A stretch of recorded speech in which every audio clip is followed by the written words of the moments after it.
The woman known to history as Catherine de' Medici was born on the 13th of April 1519 in the city of Florence, in Renaissance Italy.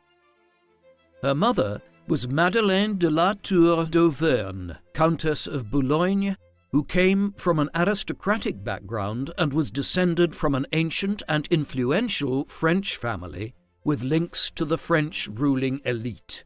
Her father was Lorenzo de' Medici, ruler of Florence from 1516 to 1519, and Duke of Urbino. Unlike his wife, Lorenzo did not come from an aristocratic family, but the Medici family had risen to prominence in the 1430s after making a fortune in banking and acquiring power by financing several European royal families. The Medicis promoted the cultural renaissance in Florence and went on to rule the city for over 300 years, from 1434 to 1737. Many Medicis, including Catherine, made impressive marriages, and several Medicis were elected as Pope. Catherine's parents had been married for a year before her birth. Their union had been planned as part of an alliance between King Francis I of France and Lorenzo's uncle, Pope Leo X, against their mutual rival Holy Roman Emperor Maximilian I. As a result of her father's heritage, Catherine was perceived as a noblewoman, but not as a member of the upper echelons of the Italian aristocracy. However, her family did wield huge power, wealth, and influence, which would be important in securing Catherine an advantageous match when she reached marrying age. Catherine was an only child and was orphaned not long after her birth. Her mother died of either puerperal fever, caused by an infection picked up during childbirth, or the plague, only a few days after Catherine's birth, on the 28th of April 1519. Her father died 21 days after his daughter's birth, possibly from syphilis, on the 4th of May 1519 at the Villa Medici at Careggi in Florence. He was buried in the Medici chapel of Florence's Church of San Lorenzo, which was adorned, in true Medici style, with Michelangelo's sculpture Penseroso, which represented the Duke. Lorenzo's tomb has often been confused with that of his illustrious grandfather, Lorenzo the Magnificent, which also had a Michelangelo sculpture. Catherine spent her childhood passing between various prominent relations, including her paternal grandmother Alfonsina Orsini and, after she died in 1520, her aunt Clarice de' Medici, where she was raised along with her cousins. She was raised as a Roman Catholic and received an education befitting a noblewoman from nuns in Florence and Rome. In line with the expectation that Catherine would make an advantageous marriage, possibly to a foreign prince, she would have been taught to speak fluently in Italian, French, and Latin at the very least. Grand plans for Catherine's upbringing had been made by more than just her grandmother and aunt. King Francis I of France had wanted Catherine to be raised at the French court, no doubt in order to see her married to a French aristocrat or even one of his own sons. But Pope Leo X blocked this scheme as he planned to have her marry Ippolito de' Medici, Lord of Florence. Pope Leo made Catherine Duchess of Urbino in line with this plan, but then annexed most of the Duchy of Urbino in the name of the Papal States, reducing her status. After the death of Pope Leo X in 1521, Medici power in the Vatican was interrupted until Cardinal Giulio de' Medici was elected as Pope Clement VII in 1523. It was during this period, between the Medici popes, that Catherine's status as Duchess of Urbino became contentious. The title and lands of the Duke of Urbino were given to Francesca Maria I della Rovere by Pope Leo's successor, Adrian VI. The Florentine people continued to refer to Catherine as duchesina, meaning the Little Duchess. referencing her claim to the Duchy of Urbino. During this time, Catherine stayed in the Palazzo Medici Riccardi, the first Medici palace, the occasional workplace of great artists like Donatello, Michelangelo and Botticelli, and the modern-day seat of local government in Florence. In 1527, the Medicis were overthrown in Florence by a faction which opposed Pope Clement's representative, Cardinal Silvio Passerini. Catherine was taken hostage and moved from convent to convent. Finally, she found consistency and peace at Santissima Annunziata delle Murate for 3 years, a period which she described as the happiest of her entire life. This momentary interlude in a life defined by political maneuverings must have seemed tranquil. However, the city of Florence was not permanently lost to the Medicis. With an eye on Europe-wide political events, and in order to gain support for the recapture of Florence, Pope Clement crowned the Holy Roman Emperor and King of Spain Charles V in an elaborate and sacred ceremony in the San Petronio Basilica in Bologna on the 24th of February 1530. The coronation aimed to heal the political and religious divides which had blown up when the mutinous Spanish, German and Italian troops of Charles V had sacked Rome in 1527. The alliance would also be used against the threat posed by the Ottoman Turks, who were seeking dominance in Eastern Europe and had reached Vienna, an important royal city in the Holy Roman Empire, in 1529. Charles V's military support in Florence was well rewarded, as Charles V was the last Holy Roman Emperor to be awarded the honour of being crowned by a pope. The retaking of Florence began in October 1529 and lasted until the city surrendered on the 12th of August 1530. During the siege, there were calls for Catherine's execution, and even for her naked exposure and use by the troops for sexual gratification.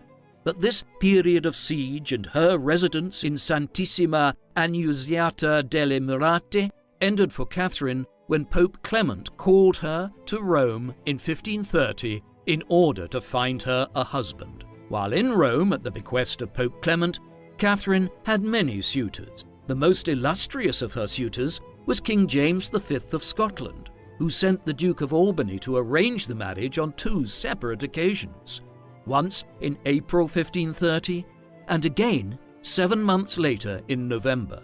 Although Catherine did not marry the eager Scottish king, their stories would later become entwined when Catherine helped to raise his daughter, Mary Queen of Scots. A second influential suitor was Henry, Duke of Orleans, second son of King Francis I of France and the future King Henry II. Henry belonged to the Valois dynasty, which had ruled France since the 14th century. By early 1533, Henry was openly courting her, and he was to be a fortuitous match for the wealthy but common-born Catherine.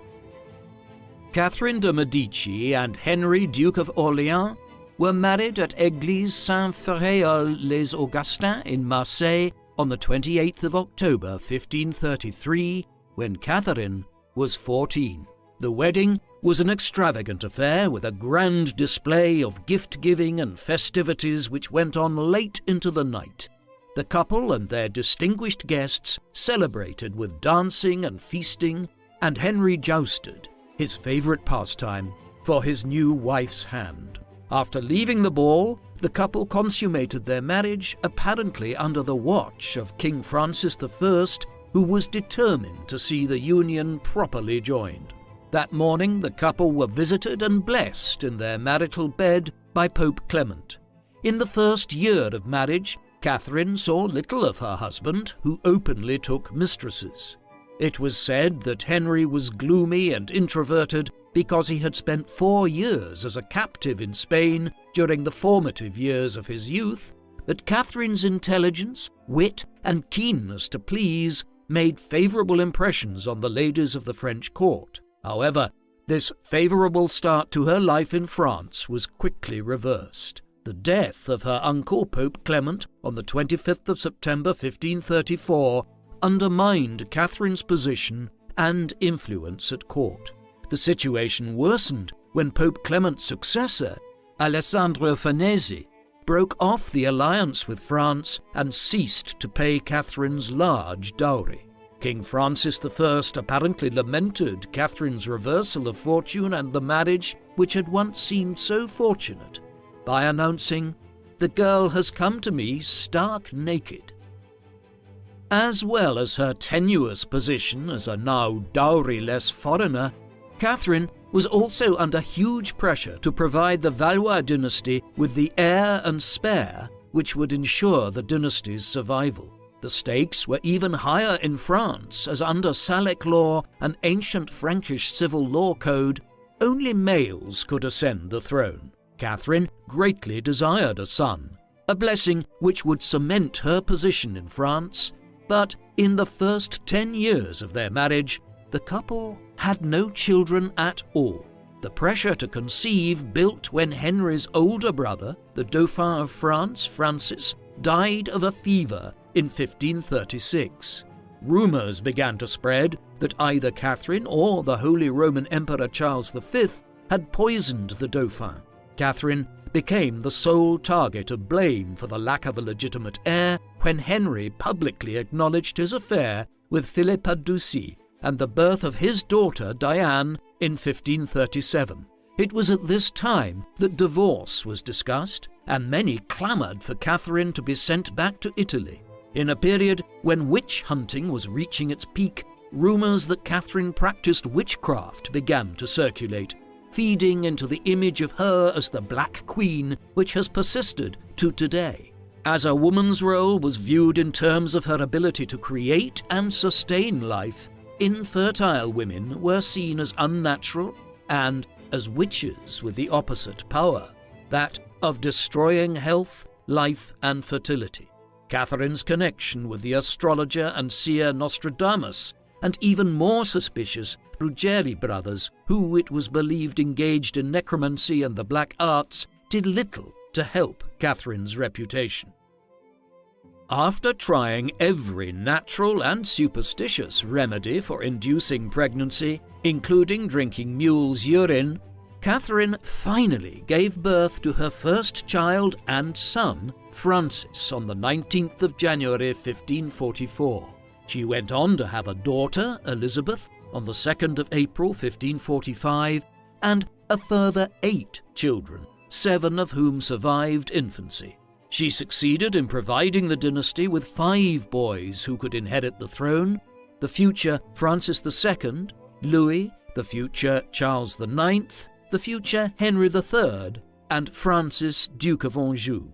The future of the Valois dynasty was now secure, but Catherine's pregnancies did nothing to improve her marriage. Her husband was devoted to his favourite mistress, Diane de Poitiers, who was 19 years his senior.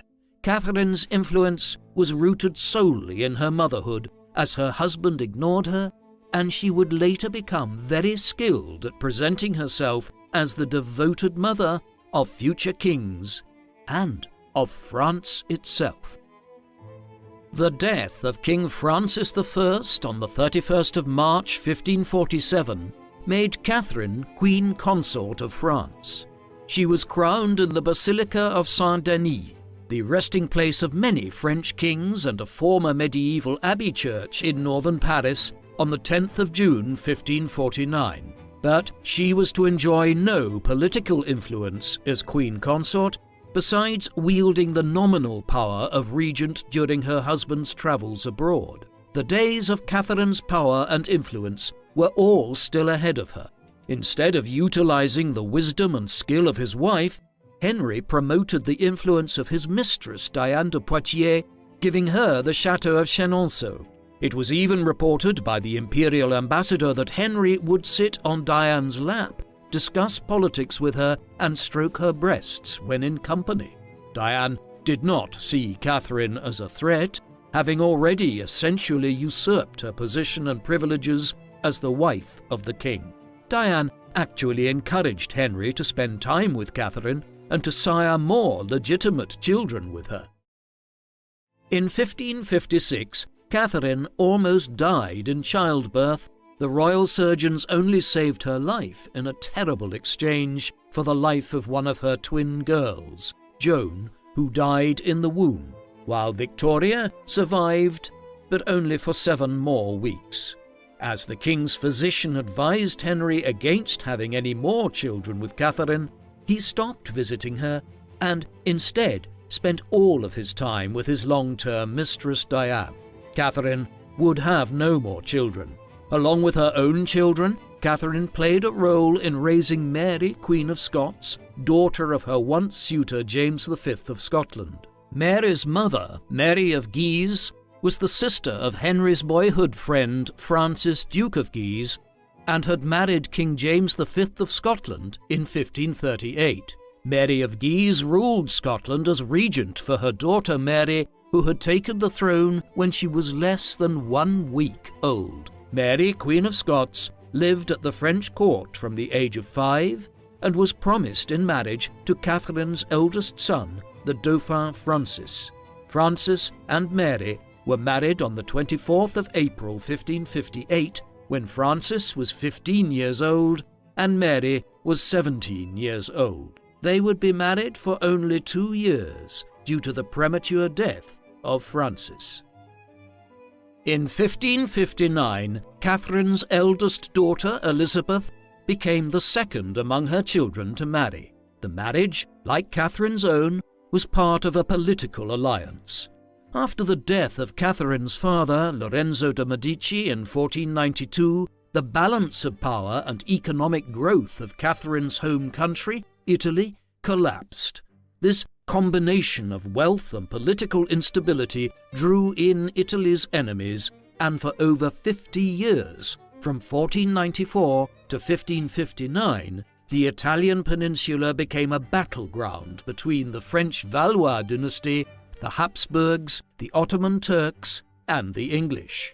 These long Italian wars, sometimes called the Habsburg-Valois Wars, were brought to an end on the 3rd to the 4th of April 1559, when Henry II signed the Peace of Cateau-Cambrésis with Philip II of Spain and Elizabeth I of England. The treaty was sealed with the marriage of the 13-year-old Elizabeth to King Philip II of Spain, a fellow Catholic. The union was celebrated in Paris on the 22nd of June 1559 with 5 days of jousting, festivities, balls and masks, a form of courtly entertainment from Italy in which participants dance and exchange gifts with their host while in disguise. Despite the lavishness of the entertainments, the marriage was only a proxy wedding, as the couple themselves were not present. Henry took part in the celebratory jousting, boldly wearing his mistress Diane's black and white colours. He was victorious against his friend the Duke of Guise and the Duke of Nemours, but was knocked off his saddle by Gabriel de Lorge, the Earl of Montgomery, in an honourable joust. Insisting on riding out again against Montgomery, Henry's face was shattered by Montgomery's lance.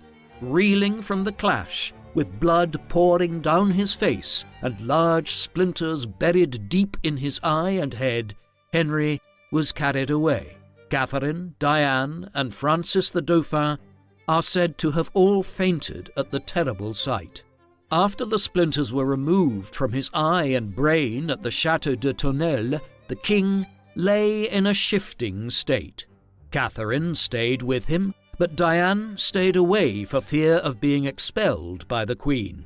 Over the next 10 days, Henry sat up to dictate letters and listened to music, but began to lose his sight, speech, and reason, finally dying on the 10th of July, 1559, at the age of 40. From this day, Catherine adopted the broken lance as her emblem, inscribed with the words Lacrimae hinc hinc dolor, meaning, "From this come my tears, my pain," and wore mourning black for the rest of her life in memory of her husband. Catherine recognized that image cultivation was an important part of successful kingship and worked to promote an image of herself as a faithful widow and devoted mother. In 1559, at 40 years old, Catherine took her first steps into the political spotlight after her husband's death. She insisted on being called Queen Mother rather than Dowager, which solidified the image of herself she wanted to project, that of a loving and devoted mother, and the title amplified her closeness to the next monarch, her son Francis. Francis II, Catherine's oldest son, became King of France at the age of 15. His coronation was held in Rheims on the 21st of September 1559. It was said that the crown was so heavy that Francis couldn't hold it up alone and required trusted nobles to help hold it in place on his head. It was rumoured that Francis was frail and of ill health. He had married Mary, Queen of Scots, the year before, and, in what has been called a coup d'etat, Francis, the Duke of Guise, and his brother, Charles, Cardinal of Lorraine, seized power, moving themselves into the Louvre Palace with the young couple. The House of Guise were staunch supporters of the Roman Catholic cause, but after failing to aid the Catholics in Scotland, the old alliance between Catholic France and Scotland was dissolved, causing the Guises to focus their Catholic campaign on France. Out of necessity, Catherine worked with the Guises because she was not guaranteed a role in Francis's government, as he was deemed old enough to rule alone. In France, the royal age of majority was 14. Yet she was to wield greater power as the mother of the king than she had done as the wife of the king. King Francis II's official acts began with, "This being the good pleasure of the Queen, my lady mother, and I also approving of every opinion that she holdeth, am content and command that." Catherine exploited her newfound authority. She forced Diane de Poitiers to hand over the crown jewels and vacate the Château de Chenonceau before proceeding to undo all of Diane's building work there. All those at the court and in government who had been patronized by Diane were quickly replaced, including Jean Bertrand, keeper of the seals of France, who was succeeded by Chancellor François Olivier, who had been dismissed by Diane a few years previously. As the Guise brothers and the new French government set to policy-making, the issue of the religious conflict was becoming desperate. Religious divisions had grown across the whole of Europe as the Protestant Reformation, ignited by Martin Luther's criticism of the Roman Catholic Church, unleashed a complex political and religious storm which engulfed the whole of Europe and France in particular. The Valois royal family were Catholic, but France had a growing Protestant population, and its neighbours, including Great Britain, the Netherlands, Scandinavia, and parts of Germany, were turning to Protestantism. The Huguenots were a group of French Protestants who followed the Reformed or Calvinist Protestant faith. They made up almost 10% of the French population and practiced their religion publicly. The Huguenots were vocal in their criticism of the Catholic Church, denouncing the Pope as a tyrant holding false sway over God's creation. Religious violence was played out on the streets of France. Lynchings and murders had religious motivations. Churches were sacked, sacred texts were destroyed, and the bodies of saints were dug up and burned. Clearly, the government had to do something, but the policies of the Guise brothers did not at all fit with Catherine's preferred course of action. The Guise brothers began persecuting Protestants, but Catherine adopted a more moderate stance and spoke out against the persecutions. Although she had been raised as a Roman Catholic and had been related to several popes, the depth of her religious conviction was questioned as she prioritized peace over religious principles. Whether her conciliatory policy was rooted in her lack of religious conviction, her belief in freedom of worship, desire for peace at any cost, or, more likely, her political acumen, Catherine succeeded in crafting a place for herself in the political sphere in opposition to the Guises. The hardline stance taken up by the Guise brothers fueled the conflict.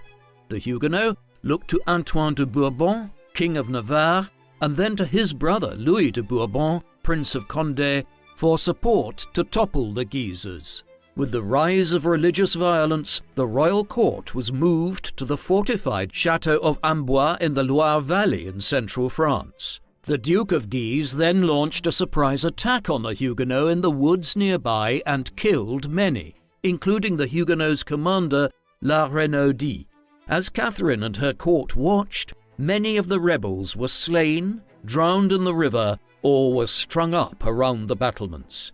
Catherine found an ally for her strategies for defending the law in the face of the growing anarchy when Chancellor Michel de l'Hôpital was appointed in June 1560. Neither Catherine nor the new Chancellor agreed with the practice pursued by the Guise brothers of punishing Protestants who were peaceful and worshipped privately. Catherine and Chancellor de l'Hôpital put their policy of conciliation to an assembly of the Privy Council at Fontainebleau on the 20th of August 1560. Historians have seen this stroke of effective diplomacy as an early example of Catherine's talent for statesmanship as she set her policy for peace in opposition to the Guise brothers. Meanwhile, the Prince of Condé's army began attacking towns in the south of France in the autumn of 1560. Catherine ordered the Prince of Condé to the royal court, and when he arrived, had him imprisoned, tried for offences against the crown, and sentenced to death. His life was saved by the timely death of the king, the result of an ear infection or abscess in his brain. Showing her astuteness, Catherine recognized that her son's death was imminent and made a pact with Antoine de Bourbon, a Huguenot leader, to the benefit of her second son, Charles. Antoine de Bourbon agreed to renounce his right to the regency of the future king, Charles IX, in return for the release of his brother. So, when Francis II died on the 5th of December 1560, Catherine was appointed governor of France by the Privy Council. For the first time, she was to have sweeping powers. After her rise into the government, Catherine wrote a letter to her daughter Elizabeth expressing her views about power. "My principal aim is to have the honour of God before my eyes in all things and to preserve my authority, not for myself, but for the conservation of this kingdom and for the good of all your brothers." The coronation of Charles IX saw Catherine's influence solidified. The 9-year-old Charles IX is said to have cried through his coronation. Catherine kept him close during the start of his reign, reportedly sleeping in his chamber and certainly presiding over his council, policy-making, state business and patronage. Charles was not just vulnerable due to his youth. Like his older brother, he was not a healthy child. The Venetian ambassador reported that Charles was an admirable child, though he is not robust. He favors physical exercises that is too violent for his health, for he suffers from shortness of breath. The frailty of the boy on the throne was compounded by the volatile situation in France at the time. Catherine seized the reins of power for her frail son, but she never controlled the whole country as France was engulfed in a civil war. Large swathes of the country were ruled by noblemen and religious divides impeded political power. Catherine summoned the church leaders from both sides of the religious divide to solve their doctrinal differences. Leaders of the Catholic and Protestant churches in France met, on Catherine's instructions, to find a compromise between their religious convictions. Despite Catherine's optimism, the Colloquy of Poissy, as this meeting was called, failed, and on the 13th of October 1561, the meeting dissolved itself without her permission. Politics had blinded Catherine to reality. She had failed to understand the religious divides which were impeding the functioning of political power. She believed that getting the religious leaders to agree would resolve everything, and completely underestimated the strength of religious convictions. In an attempt to make a success of her conciliation policy, Catherine issued the Edict of Saint-Germain in January 1562. The edict aimed to promote tolerance between the religious groups and pacify the Protestants. However, the massacre of Vassy on the 1st of March 1562 undid all her efforts. The Duke of Guise and his men attacked worshipping Huguenots in a barn at Vassy, killing 74 and wounding 104. Guise was treated as a hero by the Parisian population. The Huguenots called for revenge. For the next 30 years, France flitted between states of outright civil war and an uneasy truce. Within a month of the infamous massacre of Vassy, Huguenots Louis de Bourbon and Admiral Gaspard de Coligny had raised an army of 1,800 and formed a useful alliance with England. The Duke of Guise's hard-line policy towards the Huguenots fueled Huguenot victories, who began seizing town after town. Catherine met with Admiral Coligny to find a compromise, but the talks reached a stalemate, and Catherine resorted to meeting violence with violence. The royal army struck swiftly, laying siege to Huguenot-held Rouen. Catherine visited the field herself against the warnings of her advisors and attended the deathbed of Huguenot leader Antoine de Bourbon, King of Navarre, when he was fatally wounded. But the Catholic triumph was short-lived, as on the 18th of February 1563, a spy, Poltrot de Méré, killed the Duke of Guise with an arquebus, the first gun fired from the shoulder and resembling a rifle at the siege of Orléans, triggering a blood feud amongst the aristocratic families on either side of the religious divide. Catherine was delighted at Guise's death, as his hand was removed from her son's government. She reportedly told the Venetian ambassador that if Monsieur de Guise had perished sooner, peace would have been achieved more quickly. Finally, the war was brought to an end on the 19th of March 1563 with the signing of the Edict of Amboise, also known as the Edict of Pacification. But France's problems were not over, as the English retained a power base on the French coast, so Catherine rallied both Huguenot and Catholic forces to retake Le Havre from the English. These successes did not change the fundamental fact that Catherine's power was not her own.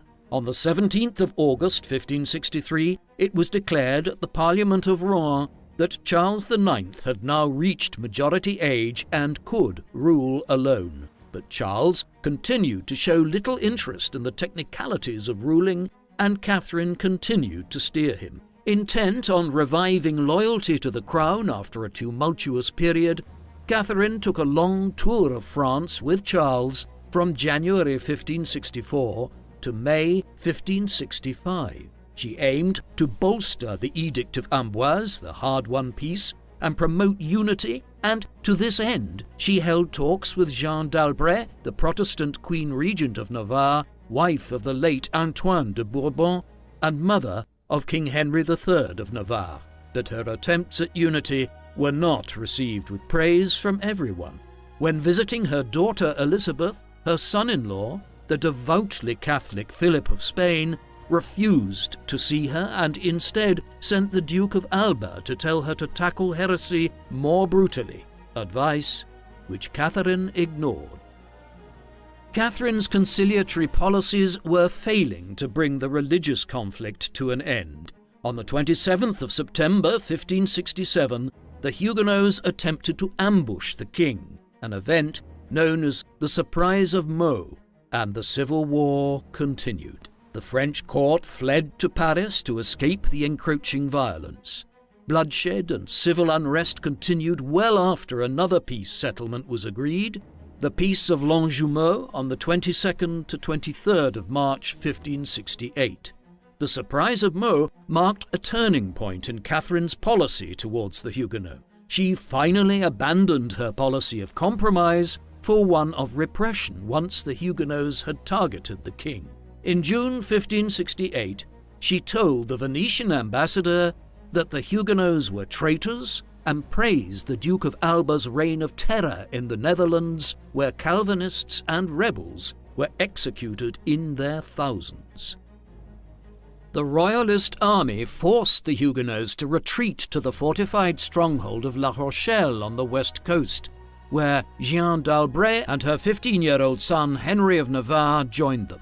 Around this time, Jeanne wrote to Catherine expressing her desire to die rather than abandon her God and religion. Catherine, who had always underestimated the religious conviction of the Huguenots, decried Jeanne as the most shameless woman in the world. Catherine saw Jeanne's decision to rebel as a deliberate dynastic threat rather than a move fueled by religious conviction. But, despite Catherine's anger, fighting on was no longer an option. On the 8th of August 1570, the Peace of Saint-Germain-en-Laye was signed because the royal army had run out of money. Despite Catherine's decision to pursue a more hard-line policy, this latest peace actually conceded wider toleration to the Huguenots than ever before. Whether this was the result of the throne's weak negotiating position or part of Catherine's old and preferred conciliatory policy is unclear. With a temporary peace in place, Catherine sought to bolster Valois interests and power by setting up several grand dynastic marriages. In 1570, King Charles IX married Elizabeth of Austria, daughter of Maximilian II, Holy Roman Emperor, in a proxy wedding in Speyer in modern-day Germany. Catherine also sought a match between one of her sons and England's Elizabeth I, but this idea never took off. She worked to replenish the family's connection with Philip II of Spain after his wife and her oldest daughter, Elizabeth, died in childbirth in 1568. She planned to marry her youngest daughter, Margaret, to Philip, and also sought a union between Margaret and Henry of Navarre, the son of Jeanne d'Albret, to combine Valois and Bourbon interests.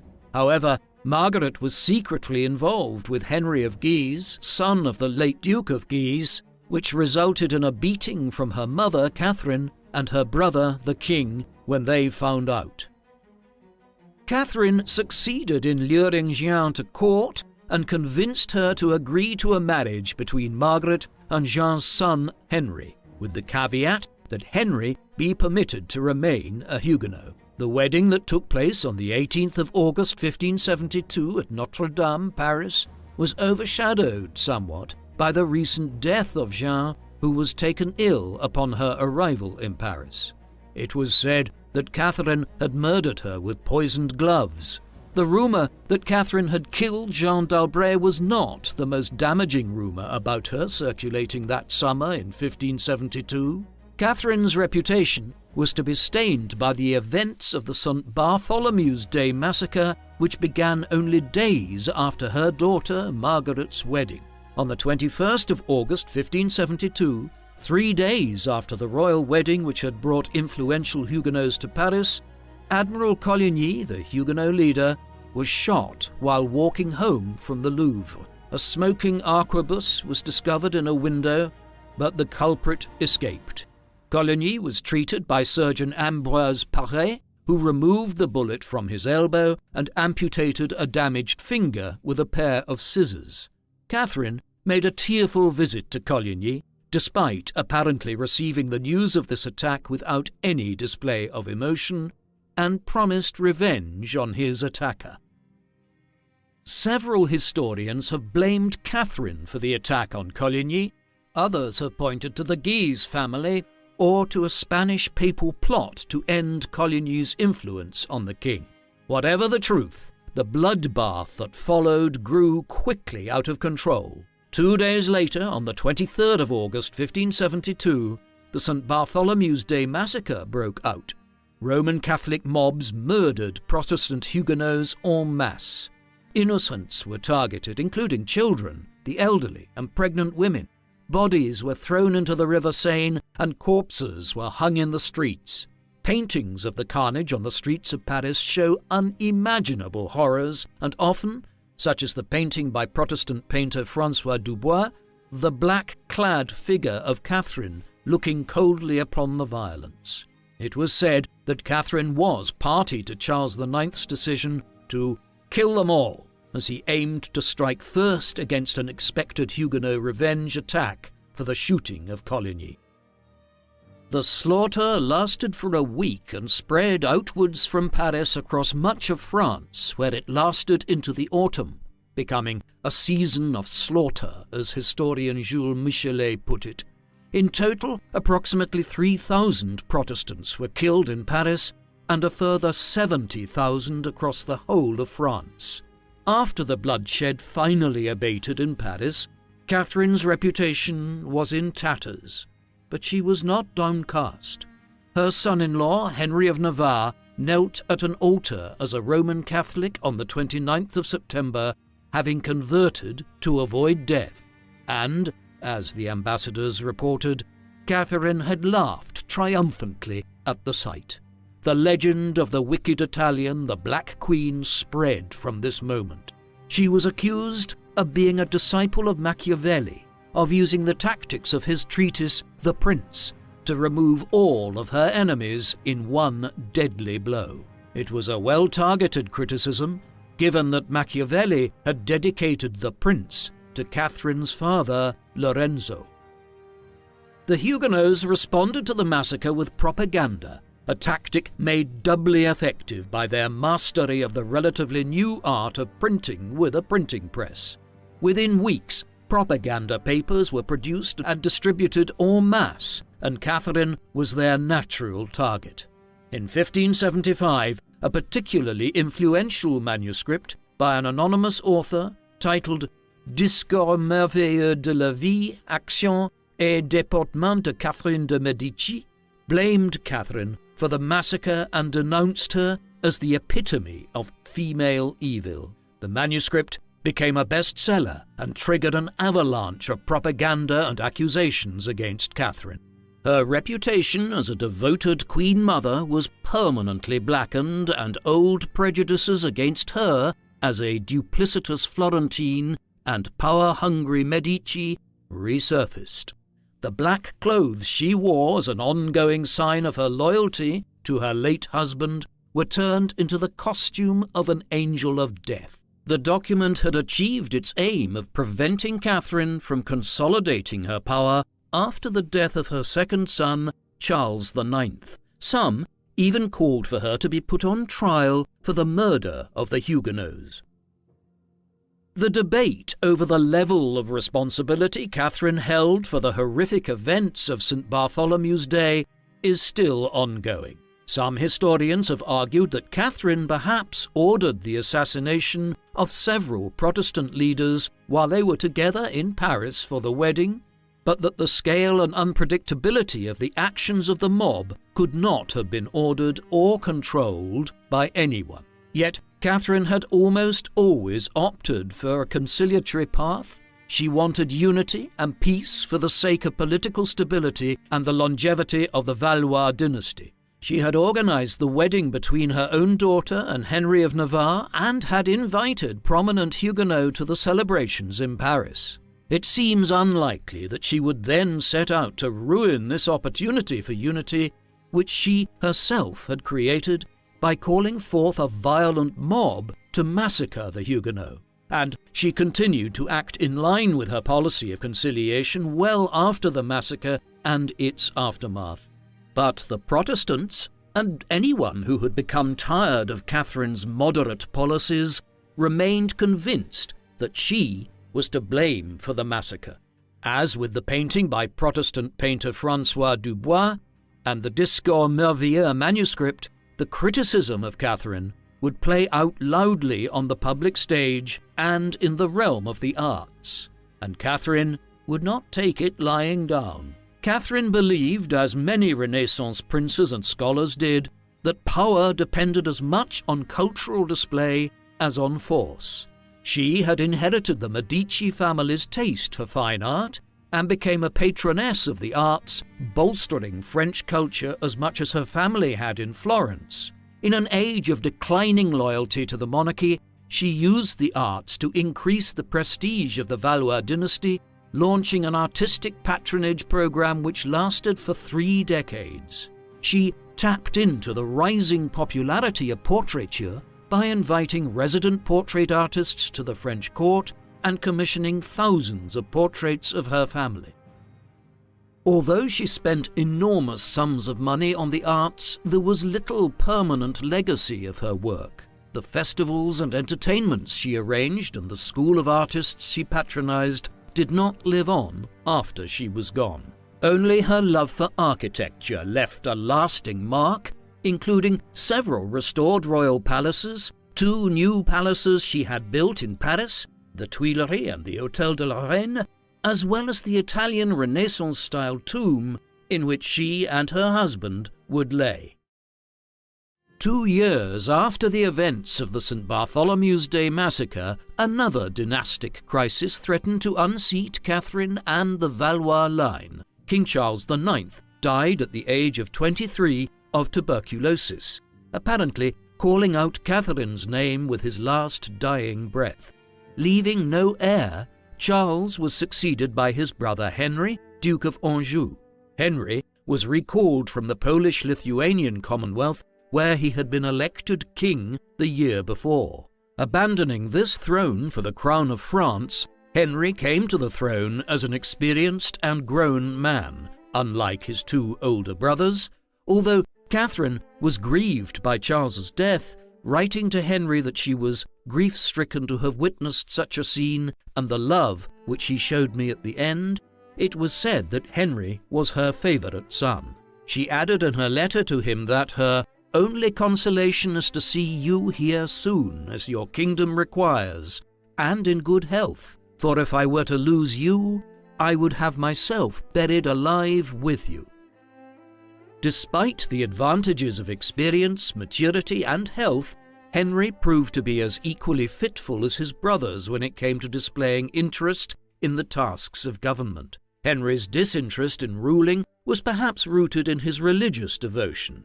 He showed much more interest in displays of piety, pilgrimage, and flagellation than in the politics of ruling.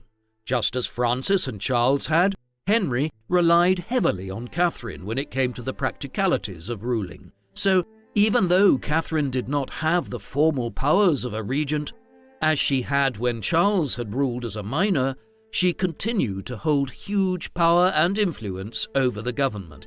Henry's coronation was held at Rheims Cathedral on the 13th of February 1575, and 2 days later he married Louise de Lorraine-Vaudemont, his choice thwarting Catherine's plans for a political marriage to a foreign princess.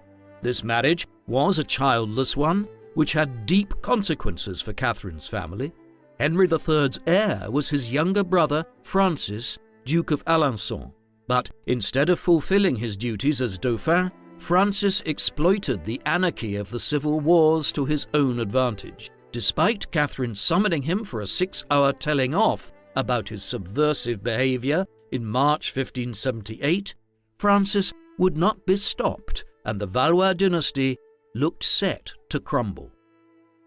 Francis allied with the Protestant princes against the crown and his brother Henry III, and besieged Paris in the spring of 1576. The resulting peace of Monsieur, Francis's nickname, and Edict of Amboise was granted by Catherine on the 6th of May 1576 and represented a huge concession to Huguenot demands. Protestants were now permitted to worship in public, build their own churches, and were guaranteed representation in the strongly Catholic Parliament, a guarantee which would later be rescinded by the States General of Blois and cause the return of Henry of Navarre to his Calvinist religion and to leading armed rebellion. There was also to be compensation for the families of the victims of the St. Bartholomew's Day massacre. It was said that Francis forced Catherine and Henry to pass the act. Many Catholics were extremely opposed to these concessions, and particularly to the recognition given to Protestant political organizations, and formed their own political organization called the Catholic League in protest. As well as deepening religious grievances, the peace treaty also failed to bring an end to Francis's dangerous behavior. Francis's army launched a disastrous intervention in the Low Countries in the middle of 1584, but in June of that year, Francis died of consumption.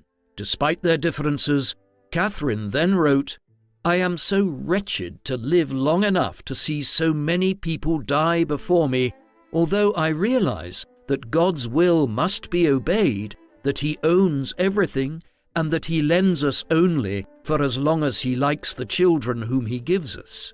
The death of her youngest son was a dynastic calamity.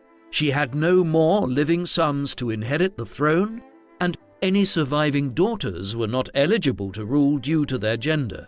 The Huguenot King Henry III of Navarre now became heir presumptive to the French crown.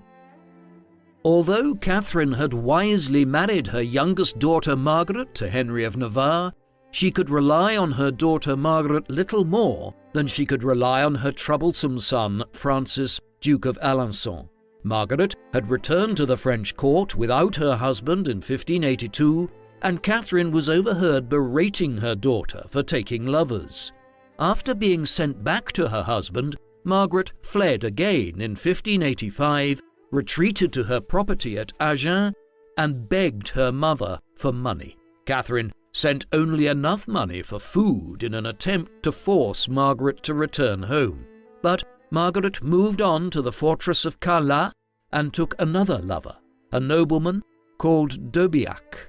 Catherine demanded that Henry of Navarre act to resolve his marital difficulties before shame was brought upon them all, and in October 1586, he locked Margaret up in the Château d'Usseau.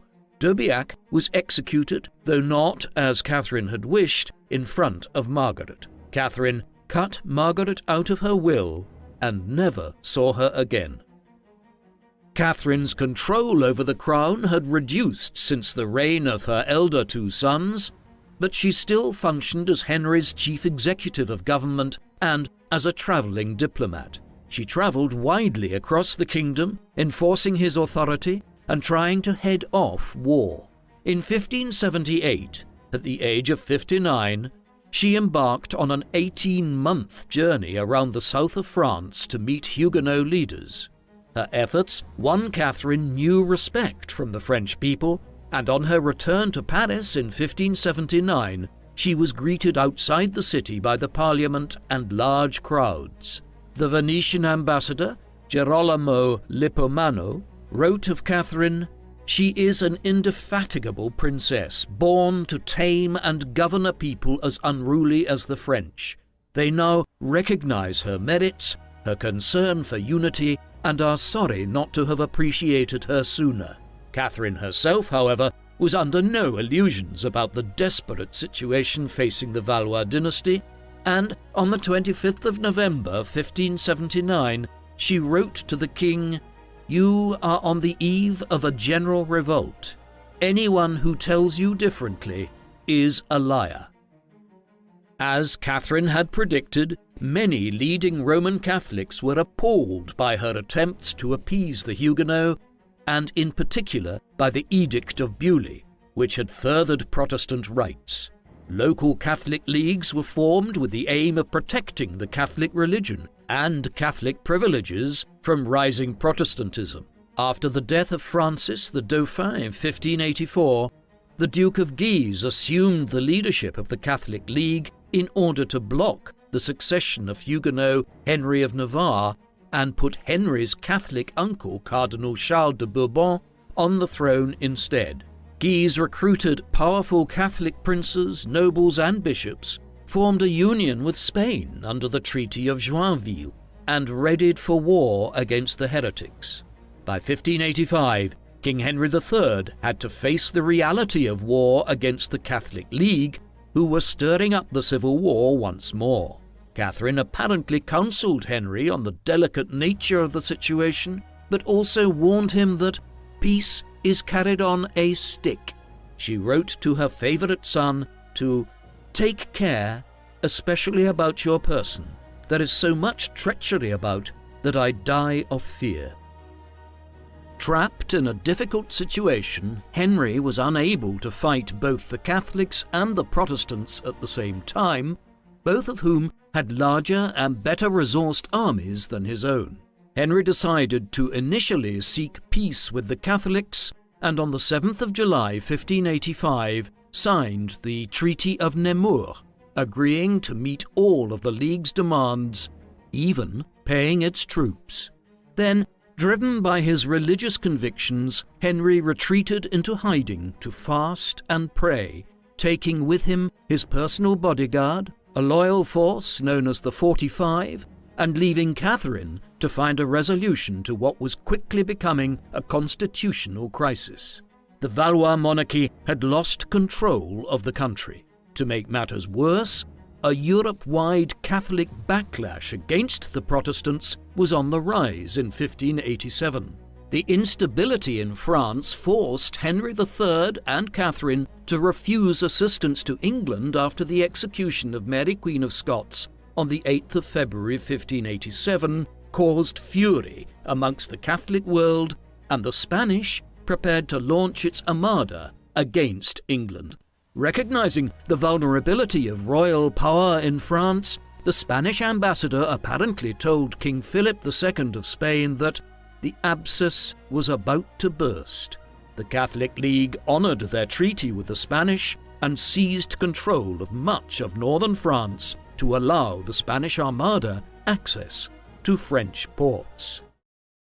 With his rule completely undermined by the Catholic League and widespread religious divisions, Henry then made several mistakes. Seeing that Paris was vulnerable, Henry hired Swiss troops to help him defend the city and himself. But the Parisians took it upon themselves to defend the city and built barricades in the streets on the 12th of May 1588. They refused to take orders from Henry and announced that they would take orders only from the Duke of Guise. Catherine reportedly forced her way through the barricades to Mass, the people acquiescing to her passing, and then, as chronicler L'Estoile reported, cried all through lunch. She later wrote to statesman and future Chancellor Pompon de Bellièvre, "Never have I seen myself in such trouble or with so little light by which to escape." Acting upon his mother's sage advice, Henry fled Paris just in time and signed the Act of Union on the 15th of June 1588, giving in to the League's latest demands to give himself the chance to fight again another day. Then Henry made his second mistake. On the 8th of September 1588, Henry dismissed all of his ministers without warning as the French court gathered for a meeting of the estates.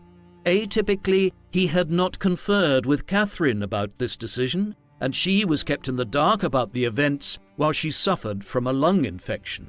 Henry's mistake, and the even greater one which followed, effectively ended Catherine's days of power and the Valois dynasty.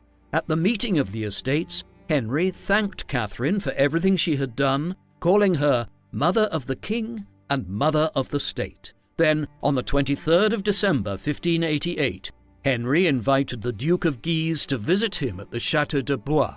Again, without conferring with Catherine, Henry acted to resolve all of the problems facing him and made his third great mistake.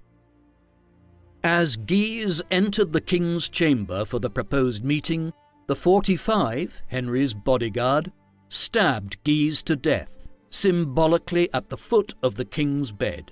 Simultaneously, Henry's men captured 8 members of the Guise family, including the Duke of Guise's brother and the Cardinal of Guise, Louis II, who was later hacked to death in the palace dungeons. Once the murders were complete, Henry finally shared his decisions with Catherine, begged her for forgiveness, and excused his brash and violent scheme as an attempt to prevent Guise doing the same to him. Although Catherine's initial reaction to these events cannot be known, her son's actions had certainly not reflected her own cautious and shrewd diplomacy. On Christmas Day, she prayed with a friar and lamented, "O wretched man, what has he done? Pray for him. I see him rushing towards his ruin." When she visited her old friend Cardinal de Bourbon on the 1st of January 1589, her promise that he would be freed soon was met with the cardinal's derision as he responded, "Your words, madame, have led us all to this butchery." Catherine died only a few days later on the 5th of January 1589 at the age of 69. It is likely that she died from pleurisy, an inflammation on the lungs, the condition which had kept her bedbound in December and which had perhaps encouraged her son to move against the Duke of Guise without conferring with her first. It was generally believed that Catherine's life had been shortened by the stress and by her anger at her son's rash actions.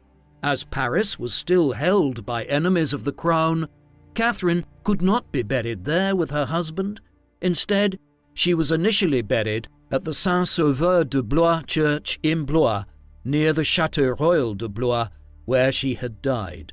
Her body was later moved to the Basilica Cathedral of Saint-Denis in northern Paris, the traditional resting place for French monarchs of the period, and placed next to her husband, Henry II. This reinterment was arranged by Henry II's illegitimate daughter with Philippa Ducci, Diane de France, Duchess of Angoulême. The tomb of Henry and Catherine, an elaborate temple-like structure with 4 statues representing the cardinal virtues of prudence, justice, fortitude and temperance, was desecrated during the French Revolution in October 1793, like those of many other kings and queens of France. However, the tomb was saved by archaeologist Alexandre Lenoir and preserved at the Museum of French Monuments. During the Second Bourbon Restoration between 1815 and 1830, the tomb was returned to the Basilica of Saint-Denis. Catherine was not outlived by her son for very long, as Henry III was stabbed to death by Jacques Clément 8 months after Catherine's initial burial. When he was killed, Henry had been besieging Paris with Henry of Navarre, who went on to succeed him as King Henry IV of France. The death of Catherine's last son represented the end of almost 3 centuries of Valois rule and brought the House of Bourbon to power. Catherine had outlived all of her children except Henry, who died only months later, and Margaret, who she had disowned. King Henry IV later said of Catherine, his mother-in-law and enemy, "What could a woman do, left by the death of her husband with 5 little children on her arms and 2 families of France who were thinking of grasping the crown, our own and the Guises? Was she not compelled to play strange parts to deceive first one and then the other, in order to guard, as she did, her sons, who successively reigned through the wise conduct of that shrewd woman? I am surprised that she never did worse." Catherine had risen to become the most powerful woman in 16th century Europe. Born into the prominent Medici family, then the rulers of Florence and famous patrons of the arts, she rose to become the Queen of France by marriage to King Henry II and wielded immense power as the Queen Mother of 3 French kings, Francis II, Charles IX, and Henry III, the last French king of the Valois dynasty. But her legacy has been mired by attitudes towards powerful women and foreigners, and by the controversies which coincided with her time as the power behind the French crown. The complexity of the civil and religious wars which her 3 sons ruled through make assessing her difficult. Catherine's influence over her sons, their governments, and their policy-making made her an easy target for blame. The blame she carried, whether justly or not, for the persecutions carried out under her son's rule, and especially the St. Bartholomew's Day Massacre of 1572, when thousands of Huguenots were killed, tainted her memory. Catherine has been remembered as the Black Queen, as a follower of Machiavelli's cutthroat political theories, rather than as a queen mother who pursued policies of conciliation, patronized the arts, and, above all, worked to save the Valois dynasty. Although Catherine's ruthlessness is not a fabrication of historians, as it comes through clearly in her letters and in the words of those who knew her, there is much more to her story. Like many female rulers before and after her, she has been flattened out by history, made into a two-dimensional character, as her moniker, the Black Queen, shows, while the complexities of her character and the situation are ignored. Her authority was hugely limited by the effects of the civil wars, and in the context of the political and religious turmoil, her policies appear to simply be desperate measures to keep the Valois monarchy on the throne, from her policy of conciliation with the Huguenots and marriage of her own daughter to the Huguenot leader, Henry of Navarre, to her patronage of the arts in an attempt to glorify the monarchy. Without Catherine, it seems unlikely that her sons would have held on to the throne in their lifetimes. What do you think of Catherine de Medici? Was she the Black Queen that history has remembered her as? Or was she the devoted mother and politically astute woman which she hoped to be remembered as? Please let us know in the comment section. And in the meantime, thank you very much for watching.